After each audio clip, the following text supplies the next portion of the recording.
Hello बच्चों, आज हम बात करने वाले हैं एक समान वैद्युत क्षेत्र में किसी द्विध्रुव को घुमाने में किया गया कार्य। तो पिछले डेरिवेशन में हमने पता करा था कि ये थीटा कोण पर क्यों घूम जाता है, बल आघूर्ण क्यों ज्ञात किया जाता है, कारण क्या है, एक एक पॉइंट टू पॉइंट सारी बातें की थी। लेकिन आज हमें क्या करना है, जो थीटा कोण पर घूमने में किया गया कार्य है उसको हमें ज्ञात करना है। तो सिंपल सा आपको एक फार्मूला याद होना चाहिए जो 11वीं क्लास में सिखाया जाता है। तो एक फार्मूला होता है W बराबर टो डी थीटा। ये सिंपल सा एक फार्मूला होता है, तो ये आपको याद होना चाहिए। तो यहाँ पर थीटा, यहाँ पर टो बराबर होता है P E sine theta, P E sine theta. ये जो कि हम इसका डेरिवेशन पढ़ते हैं तब सिखाया जाता है। ठीक है, तो ये मान यहाँ पर आपको रखना है।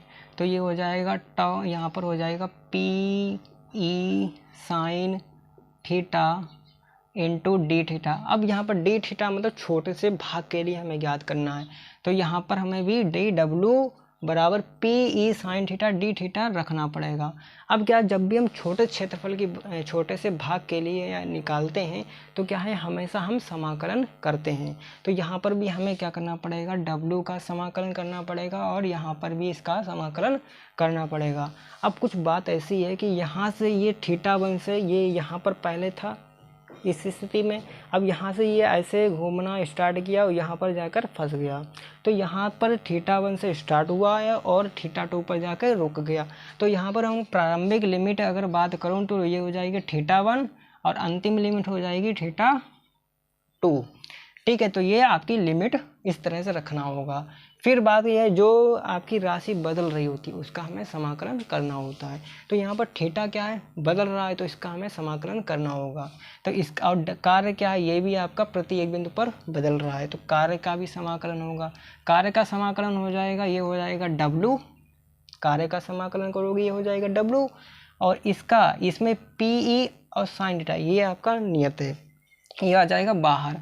तो हो जाएगा PE साइन थीटा, सॉरी यहाँ पर PE नियत है, साइन थीटा नियत नहीं है। तो यहाँ पर PE नियत है, तो ये हो जाएगा बाहर, ये हो जाएगा थीटा वन और ये हो जाएगा थीटा टू लिमिट, और ये हो जाएगा sine theta into D theta, sine theta into D theta. इसका हमें समाकलन करना है। अब साइन थीटा का जो समाकलन होता है, साइन थीटा का और डी थीटा का जो समाकलन होता है वो होता है माइनस का कॉस थीटा। तो यहाँ पर लिखेंगे माइनस का कॉस थीटा, तो यहाँ पर ये लिखना है। तो ये हो जाएगा W बराबर हो जाएगा पी ई समाकलन थीटा वन थीटा टू।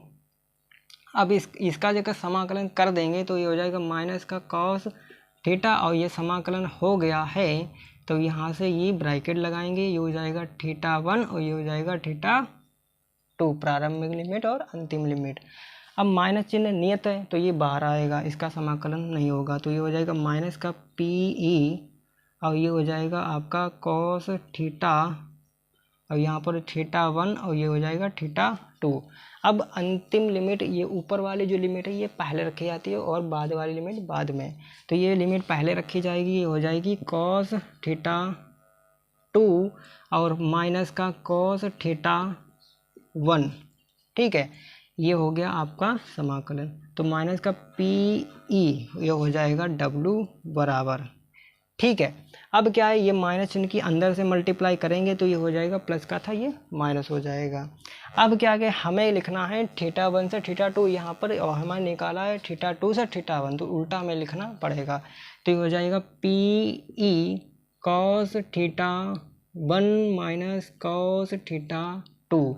तो ये हो जाएगा माइनस का W बराबर PE cos theta one minus cos theta two, ये हो जाएगा कार्य। तो यहाँ पर थीटा कोण घुमाने में किया गया कार्य हमारा निकल आया है। तो सिंपल सा ये आपको डेरिवेशन करना है, cos थीटा टू, यहाँ पर cos थीटा टू लिखना है। तो ये सिंपल सा डेरिवेशन कंप्लीट हुआ। तो मिलते हैं नेक्स्ट वीडियो में, तब तक के लिए थैंक यू।